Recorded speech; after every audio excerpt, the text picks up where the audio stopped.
Guys, oke, jadi ini video ulangan ya. Ya, buatnya lebih proper lah ya. Kemarin gue udah sempet upload ya, tapi gue hapus. Gue mau upload lebih baru lagi karena gini loh.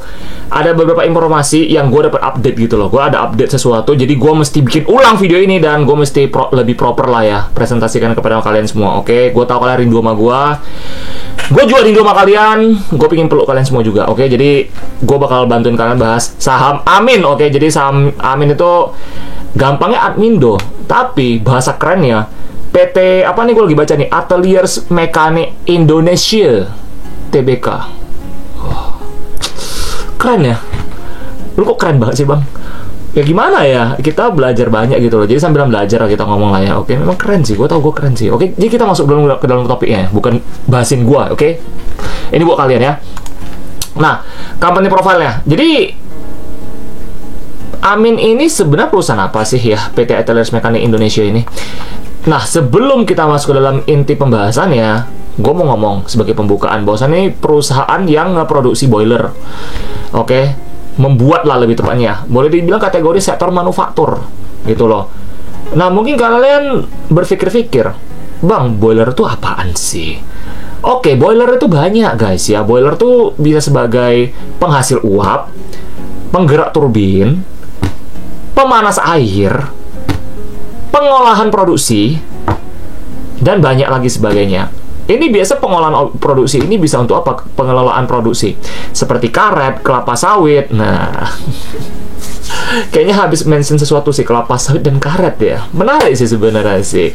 Dan for your information aja guys ya, FYI, untuk perusahaan satu ini pengendalinya itu nama Sphere Corporation yang berasal dari Malaysia. Makanya kenapa Indonesia ya? Memang namanya Malaysia banget sih. Boleh bilang ini perusahaan asing lah kita ngomong kok gitu. Dia itu bergerak di bidang boiler juga ya. Cuman mesinnya itu lebih ke untuk ya rubber fokusnya gitu loh. Berarti karet udah ada garis benang merahnya ya. Kalau Amin ini sendiri dia lebih ke kelapa sawit. Pertanyaan mungkin teman-teman udah mulai buru-buru, bang, jadi kelapa sawit kok rally dia bisa rally gak? Bisa, tapi ketinggalan dulu. Karena kan dia kan penyedia, supplier mesin boiler gitu loh. Mereka cuma sebagai manufakturnya gitu. Jadi mungkin kelapa sawit rally dulu, mereka baru belakangan lah gitu loh. Karena kan butuh proses untuk pembuatan boiler tersebut. Ya, jadi manufacturing itu nggak cepet guys. Ya butuh waktu, butuh deal-dealan ya. Mesti desainnya seperti apa dulu ya, apakah dari pihak klien pembeli itu setuju atau enggak dengan harganya, dan banyak lain sebagainya. Tujuannya apa juga ya. Jadi bukan boiler di poultry ya, beda lagi. Itu ayam boiler, beda lagi guys. Oke, jangan ngebahas kok udah bahas ayam-ayaman. Seneng banget kalian ya, apalagi ayam kampus. Aduh, ayam kampus. Ya udah, kita masuk dulu ke pembahasan. Nanti jatuh cinta sama gue pula nanti ya, bahaya juga nih. Masuk lagi ya, kita masuk ke dalam pembahasannya dulu guys ya.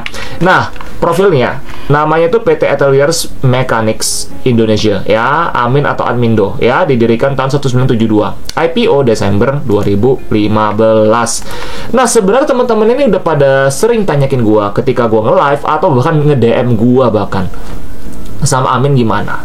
Oke, jadi gua tepati janji gua untuk kalian yang kalian request ya. Jadi gua sebagai teman kalian yang netral di sini, meskipun gua value investor ya, gua tetap bakal bantuin kalian ngebahas ini kalau memang gua rasa nih menarik, dan mana tahu teman-teman yang kayak mungkin ini cocok sama kategori kalian atau enggak, itu terserah kalian gitu loh ya. Dan again, selalu disclaimer on, ini bukan ajakan menjual atau membeli satu saham dan untung rugi, kalian tahu sendiri, oke? Dan satu lagi gue mau ngomong ya, ini agak aneh ya, gak semua saham yang gue sebutin ini, yang gue bahas ini gue punya cuy. Enggak gitu woi, gak gitu konsepnya, ya ampun. Kenapa ya orang-orang di sini sering nanya, bang, kasih lihat portfolio lalu beli berapa persenan dan sebagainya gitu. Gue nggak ada kayak gituan cuy.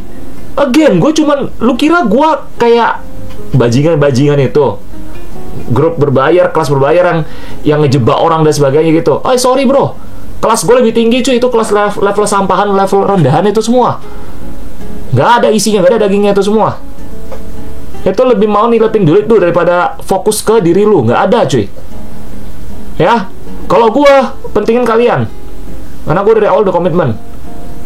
Ya, oke. Masuk ke dalam pembahasannya. Pemegang saham utama Sphere Corporation ya dari Malaysia 58%, Chong Kim Kong 10%, Chong Kim Leong 7%, Rudi Sutanto direktur utamanya 3,9%, publik 20%, lebih kurang lah kita ngomong seperti ini. Jadi kalau kita ngomong dia udah IPO selama 10 tahun ya, udah 10 tahun IPO dan well biasanya kalau di bursa ya. Jadi kita lihat kayak gini nih, kita bukan melihat dia berapa lama melantai di bursa juga. Contoh nih, dia baru IPO mungkin 3 tahun, tapi dia sudah terbentuk dari 1950. Nah itu nggak ada masalah. Dia udah lama banget dia berdiri, berarti kalau 1950 kan dia udah melewati banyak krisis, banyak masalah gitu loh, dan dia masih bisa strong sampai sekarang. Begitu juga dengan perusahaan ini, dia bisa strong sampai sekarang gitu loh, 1972 gitu. Nah, menarik nggak? Sebenarnya bisnis manufaktur itu seksi dan keren sih, lebih tepatnya sih, keren sih, jujur aja sih, manufaktur itu sih. Macam kemarin kita ngebahas saham Okas ya, sebenarnya bisnis keren, cuman balik lagi perusahaannya sih. Oke, jadi balik ke GCG, basicnya seperti itu. Tapi kalau untuk Admindo sendiri ini, secara GCG kalau gue lihat, sepertinya mereka profesional banget sih, ya. Jadi dari tata cara dari cara mereka menata perusahaannya, dari kinerja mereka, dari balance sheet-nya juga, ya, utangnya, oke, dan gue merasa sih ini seperti kalian kalau nemuin seorang pasangan ya, mungkin gadis atau pria atau apalah, mungkin yang cewek nonton kita ngomong pria, kalau cowok ya gadis lah, duduk di taman dan kamu merasa kayaknya kok dia ganteng ya, kok dia cantik ya, lu tuh pengen maju tapi nggak berani gitu loh ya. Jadi kenapa? Lu mesti cari tahu dulu, fact finding dulu, oke? Jadi kita nih sekarang lagi fact finding ya. Nah, secara valuasi gimana? Secara bisnis lebih dalamnya gimana? Oke, kita langsung saja masuk ya. Kita fact finding dulu, oke? Jadi biar ini cara PDKT juga nih ya. Nah, secara GCG kita ngomong ya, nih ya. Dewan Komisaris dan Direksi mayoritas telah lama menjabat ya, bisa 9 tahun ke atas, menunjukkan stabilitas. Itu salah satu kuncinya juga sih. Mereka udah lama banget dan rata-rata juga orang asing sih, orang Malaysia juga sih. Jadi boleh dibilang perusahaan ini memang full kendali di asing. Oke, bukan lokal. Ya, lanjut. Belum ditemukan indikasi keterkaitan politik atau kepentingan pihak luar. Kepemilikan cukup terkonsentrasi di entitas keluarga dan asing. Boleh bilang ini salah satu kayak bisnis keluarga juga, tapi lebih ke asing sih. Ya, jadi sampai di sini gimana tanggapan kalian ya soal perusahaan ini secara GCG? Ya, kalian belajar juga nih, oke? Lanjut lagi. Praktik tata kelola perusahaan telah meraih sertifikasi ISO dan OSAS serta dilaporkan aktif dalam sustainability di laporan tahunan. Oke, jadi ISO dan OSAS itu adalah seperti sertifikat ya. Itu kalau nggak salah ada yang 4501 dan 1801 ya, antara ISO atau OSAS lah. Jadi sekarang udah pakai ISO. Nah, itu tujuannya adalah untuk menilai suatu perusahaan yang tata kelolanya baik atau enggak gitu loh. Dan dia sendiri mendapatkan sertifikat ISO ini menunjukkan bahwasannya tata kelola dia itu bagus, stabil. Jadi kalau memang kita ngomong untuk perusahaan asing seperti si Admindo ini, jadi gue tuh belum menemukan adanya kepentingan ataupun unsur-unsur politik sih gitu lah. Jadi benar-benar pure mereka tuh ke GCG bisnis ya menurut gue ya. Nah, kalau menurut kalian gimana? Mungkin teman-teman yang udah punya ini boleh coba tulis di kolom komentar, coba sharing lah. Jadi biar teman-teman yang mungkin mau beli saham ini atau mau jual ya atau mau hold dan sebagainya, kalian tuh bisa ada gambaran dulu. Nah, ini perusahaan apa sih sebenarnya sih ya. Jadi bukan jualan es cendol, bukan jualan pete ya. Oke. Apalagi ngejual apa ayam gitu. Enggak, boy. Itu beda lagi, itu ayam boiler tuh poultry ya. Ya, oke. Ayam, ingat. Ayam boiler ya. Bukan ayam kampus ya. Oke, itu bahaya tuh. Oke. Lanjut lagi. Ya. Lanjut lagi kita lihat bisnis dan operasional. Segmen utamanya apa sih? Fokus bisnis, desain, manufaktur, instalasi, dan layanan purna jual boiler, steam boiler, sterilizer, aerator, pressure vessel, serta mesin pabrik, sawit, karet, gula, dan tekstil. Nah, ini bisa untuk tekstil juga. Tapi guys ya, kita lihat di lapangan sendiri bahwasanya tekstil tuh lagi tiarap banget. Oke, dan itu susah. Kalau untuk tekstil dia mungkin belum dapat laba terlalu banyak dari sektor sana, tapi dia bisa mendapatkan laba lebih besar di sektor agriculture seperti karet dan harusnya kan udah tahu deh yang lagi rally ya, kelapa sawit pastinya gitu loh. Jadi apakah dia bisa kena durian runtuh dari sana? Bisa saja. Lihat dulu kliennya, lihat piutang dari siapa gitu. Kalian harus bener-bener baca laporan keuangan yang dulu guys ya. Gue kasih kalian hints ya, kuncinya baca pihak berelasi mereka siapa. lihat piutangnya dari siapa aja. Dari sana, kunci jawabannya di sana. Oke. Jadi itu analogi adalah seperti ya kalau misalnya kalian mau pergi ngapel ya ke rumah pasangan kalian jangan lupa selalu bawa bunga atau bawa makanan atau bawa hadiah ke keluarga mereka. Jadi ketika kalian mau melamar, kalian langsung diterima sebagai mantunya. Oke. Jago lah. Meskipun gue masih single sih, tapi gue jago sih. Oke, lanjut lagi. Ya bukan masalah hubungan. Pasar melayani industri kelapa sawit, pulp and kertas, tekstil, kimia, hotel, power plant lokal maupun global ya. Jadi kalau kita bilang hotel, power plant dan sebagainya, tadi kan kita ngomong untuk turbin juga. Ya, jadi salah satu manufaktur di bidang boiler ini sebenarnya menarik sih. Oke, menarik jujur bagi gua. Ya, lebih keren sih. Cuman sayangnya lebih ke valuasi dia sih ya. Jadi untuk yang satu sektor sama dia memang udah kategori mereka tuh nggak murah banget, nggak mahal banget lah, so-so aja lah gitu loh. Cuman kalau misalkan mereka bisa mencetak laba lebih banyak lagi ketika mungkin kelapa sawit rally ya, kemungkinan besar dia bisa masuk ke area ya maybe premium value atau apa gitu, kita nggak ada tahu sih ya. Kembali lagi ke kinerja perusahaan, balik ke fundamental. Oke, itu kalian mesti hitung valuasi berapa juga ya, seperti gue tiap malam ngajarin kalian di live juga ya, cara hitung valuasi gimana, kalian bisa terapin juga coba yang sebelum mau masuk saham ini, karena kayaknya banyak banget teman-teman yang benar-benar suka banget sama saham ini gitu loh, karena mereka sangat mendukung sektor kelapa sawit gitu ya. Lanjut lagi, turnkey EPC untuk pabrik sawit, proyek boiler dalam negeri dan ekspor, service maintenance boiler industry. Nah, yang gua suka dari bisnis dia ini bukan saja untuk membuat mesin boilernya buat klien, bukan hanya manufaktur, tapi mereka punya servisnya. Jadi ibarat kata contoh, kalau misalkan perusahaan lain ini boiler lagi ada bermasalah, mereka bisa ngirimin jasa teknisi ke sana gitu loh. Jadi boleh dibilang mereka itu udah all in one lah gitu loh. Lu butuh teknisi, lu butuh maintenance, lu bisa panggil kita gitu loh. Dan gua merasa seperti ini, laba mereka itu kalau misalnya demand makin banyak, itu bisa gede labanya gitu loh dari jasa servis ini juga. Nah, jadi menurut gua, kenapa perusahaan ini juga secara laporan keuangan kalau kalian cek ya, utangnya itu kecil? Karena mereka tuh sebagai manufaktur guys ya. Manufaktur, jadi itu mereka membuat gitu loh.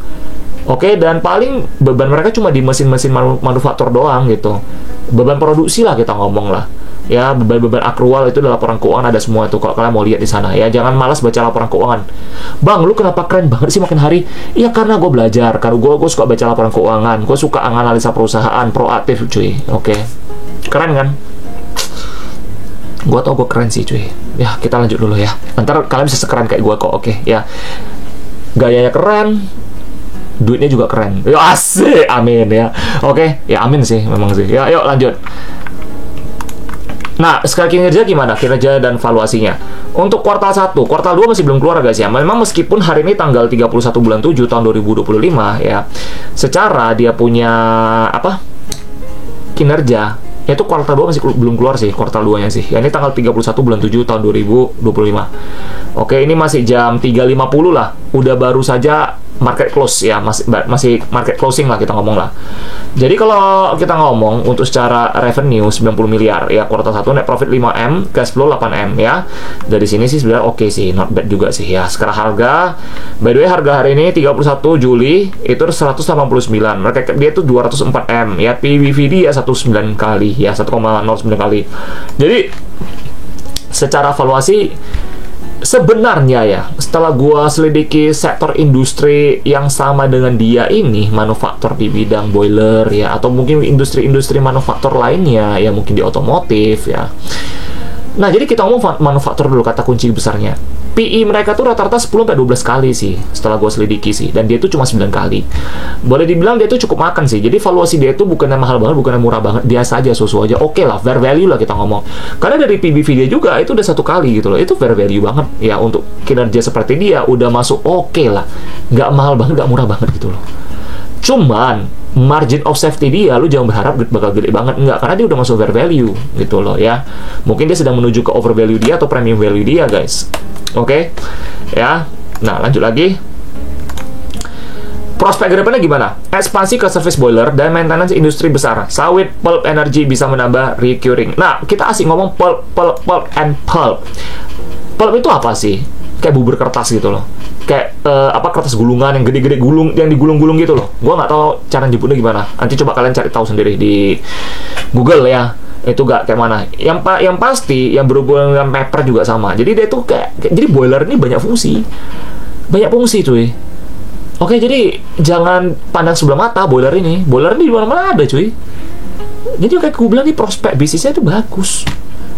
Tergantung sektor industrinya. Dia ini boleh dibilang win-win solution sektor gitu loh. Untuk sektor ya, win-win solution sektor. Apapun bisa dihajar sama dia gitu loh. Karena dia manufaktur. Again. Cuman kalau rally dia sih benar-benar cyclical banget. Tergantung sektornya dulu. Sektor mana dulu. Kalau tekstil rally ya dia bisa rally kemungkinan karena demand-nya tinggi untuk mesinnya itu loh, boilernya. Nah, kita lihat lagi. Lihat energi juga. Kan turbin, penggerak turbin. Apakah dia bisa ke EBT? Ya bisa saja sih.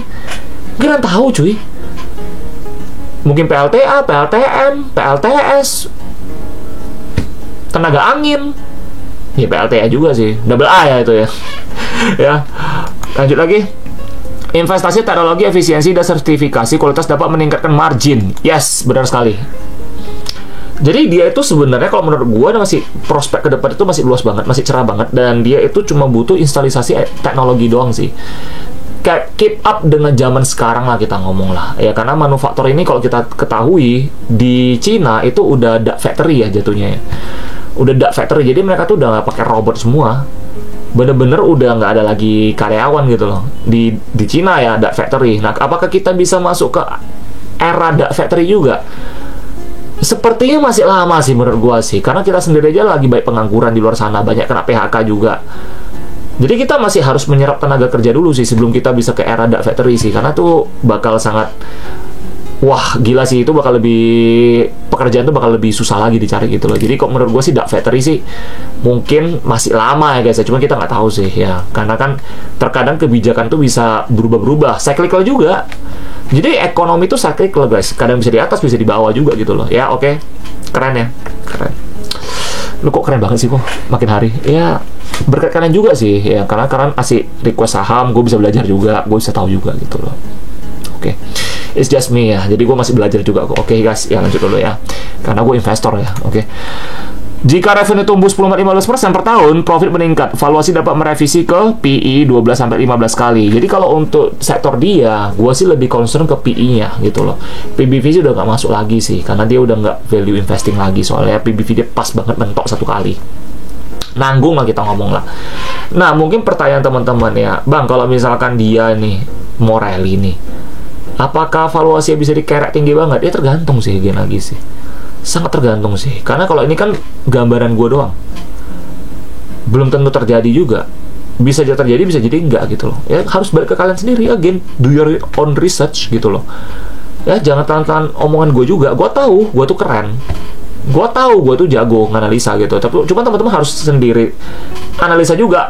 Bahkan gue yakin teman-teman lebih jago dan lebih pintar lagi daripada gue analisanya. Gue udah kasih platformnya buat kalian, gue bantuin kalian analisa, gua assist kalian ya kalian eksekusi aja, langsung kalian cari tahu sendiri lagi gitu loh. Kalian lihat apakah opini gue benar atau enggak gitu loh, karena kan kita kan sharing, kasih insight dari gua gitu loh ya. Again, bukan ajakan jual atau membeli suatu saham ya, untung rugi kalian tanggung sendiri. Oke, disclaimer on selalu ya. Lanjut. Nah, kekuatan utama dari bisnis ini apa? Margin operasional dan net profit meningkat konsisten, efisiensi manufaktur baik ya. Sebenarnya sih kalau kita lihat dari laporan keuangan, dia ada peningkatan sih, dan utang dia juga turun gitu loh ya. Jadi menurut gue malah ada efisiensi di mereka sih, mereka tuh jago sih, karena dari Malaysia langsung gitu kan. Harusnya asing juga nggak semua bagus juga guys ya, nggak semua, cuman yang ini oke, GCG-nya ya. Diversifikasi produk, EPC boiler dan peralatan industri, resilient terhadap siklus industri. Nah, dia meskipun beberapa sektor itu belum rally, dia tuh bisa stabil masih, meskipun labanya nggak gede-gede amat guys. Jadi labanya tuh stabil aja gitu loh. Dan dia terbukti bisa membagikan dividen. Tahun ini 4% guys. Oke. Kita ngomong, ya ada di buku tahun lalu ya kalau salah ya. Tutup buku tahun lalu punya laba kan dipakai untuk bagi dividen tahun ini. Which is itu gede loh untuk skala dia ya. 4% cuy. Wow, gua tuh surprise banget sama perusahaan seperti ini. Mereka GCG mereka tuh dari sana udah kelihatan gitu loh. Dan tata kelola mereka untuk bagian cash flow juga bisa kelihatan juga. Ya, untuk kuartal 2 gue menarik sih, menantikan ini sih. Bagaimana menurut teman-teman perusahaan ini? Ya, mungkin teman-teman yang udah pegang dari lama, udah lama banget pegang, mungkin teman-teman bisa kasih tanggapannya gimana ya. Analisa kalian, mungkin valuasi kalian berapa gitu ya. Lanjut, valuasi rendah, PE di bawah PE machinery 10-12 kali, memberikan margin of safety. Bener. Dia 9 kali. Di luar sana, bisnisnya serupa itu 10-12 kali. Berarti dia punya margin itu cuma 3 kali. 3 kali. Jadi at least masih ada, tapi nggak gede-gede amat lah. Tipis lah kita ngomong lah. Oke? Jadi mungkin teman-teman yang merasa kayaknya ini masih bisa beggar banyak dan sebagainya, harus ada tanda kutipnya juga. Lu mau beggar, mau kayak mana dulu beggarnya? Yang pasti harus kinerja harus bagus, karena dia udah masuk fair value gitu loh. Ya, jangan terlalu banyak spekulasi juga. Jangan terlalu berharap, lu mesti analisa sendiri. Karena kita ini bukan main saham. Kita sebagai pebisnis, kita harus investor. Ya, kita harus invest, maksud gue, kita investor sih gitu loh. Oke? Ya, lanjut lagi. Karena kalau kalian kayak gitu terus, psikologis kalian nggak bakal kebentuk. Dan kalian tuh jatuhnya bakal jadi gambling. Lebih bagusan lu ke Las Vegas aja, dan ngapain di bursa, anjir. Gitu kan kita ngomongkan. Yuk, lanjut lagi ya. Ini ancamannya apa? Kepemilikan terpusat, potensi keputusan kurang transparan. Nah, ini yang gue bilang. Karena kepemilikannya mayoritas oleh asing, jadi ya kita nggak tahu, karena dia punya sphere corporation itu dari Malaysia. Tiba-tiba dari sphere-nya sana bisa membuat keputusan mungkin RUPS di sana, kita nggak tahu. Kan kita nggak tahu.